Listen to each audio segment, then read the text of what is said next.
Hey everyone, it's AYBL Main here. This is my series, AYBL Main's Top 5 series for albums, songs, movies, and the like. I'll be counting down those things, or at least ranking those things as I go along. Please take time to hit the red subscribe button down below. Please leave comments, maybe your top 5 in each particular category. That would be kind of cool. And whether you like or dislike the video. Other than that, guys, let's just sit back and enjoy and plug away at this series. I appreciate it. So hey everyone, it is AYBL Main here, trying to get back on track with my top 5 album series. One, I've been kind of working on the research a little bit.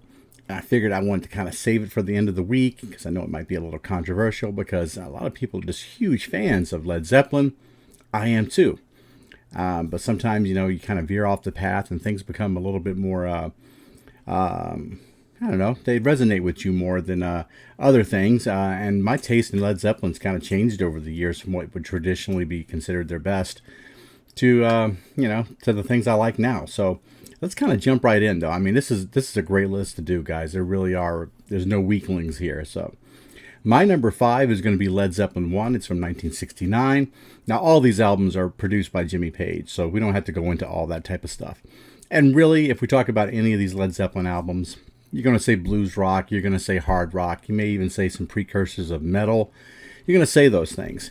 This one here I really like because it had the bluesy kind of stuff going on. I Can't Quit You, Baby. Baby, I'm Gonna Leave You. Good Times, Bad Times. Loved all that stuff. Made it into the Grammy Hall of Fame in 2004, so well-deserved album. Loved it. Also that How Many More Times, that kind of clicked with me too. I love that song. So number 4 for me is Houses of the Holy. Okay, this one kind of creeped in there, in the recent years and stuff. It came out in 1973. Very much a hard rock album. I like it sonically. It's probably the most easily accessible, maybe, to the general public, I think. I really like No Quarter. The songs remain the same.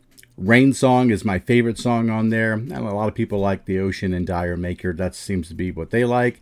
It was in all-time albums on Rolling Stones magazine at 278. So it's a fantastic record, and I like it very much. Number 3 for me is going to be Led Zeppelin 2.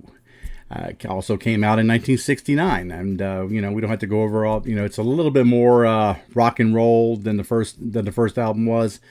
Whole Lot of Love obviously is the most well-known song on there.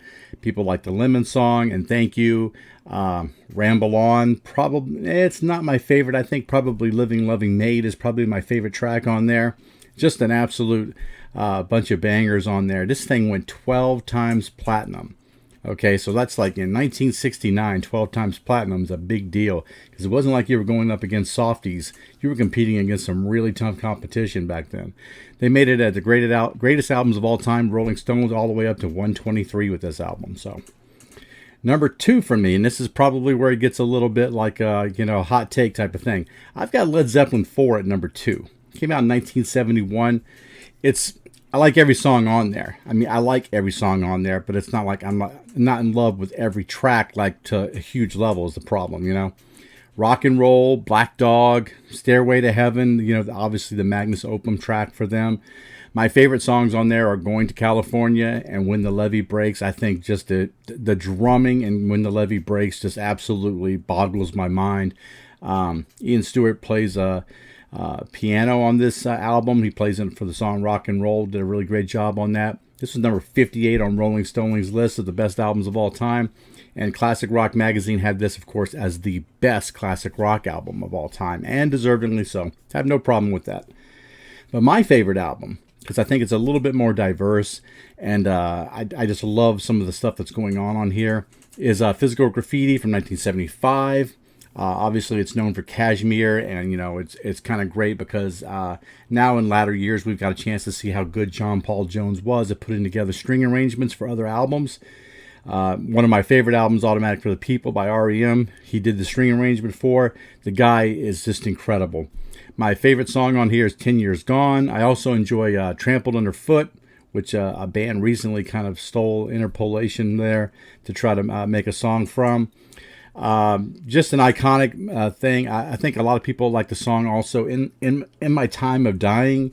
And there are some tracks on here that were outtakes from other Led Zeppelin stuff that was released prior that they didn't put on those other albums, but that's okay. I mean, Visible Graffiti is a very strong album. It's a double album, and it's just kind of grown on me over the years, and that's the one I tend to spin more than any other of their records. So that's what I got for top five for Led Zeppelin. I'd like to see everybody else's top five, and I understand that not everybody's going to agree with my takes, and but that's the fun of this whole thing, right? Music is supposed to be fun because we're all diverse people and we all have diverse tastes, and that's what makes it special. You guys take care, and I hope to see you soon.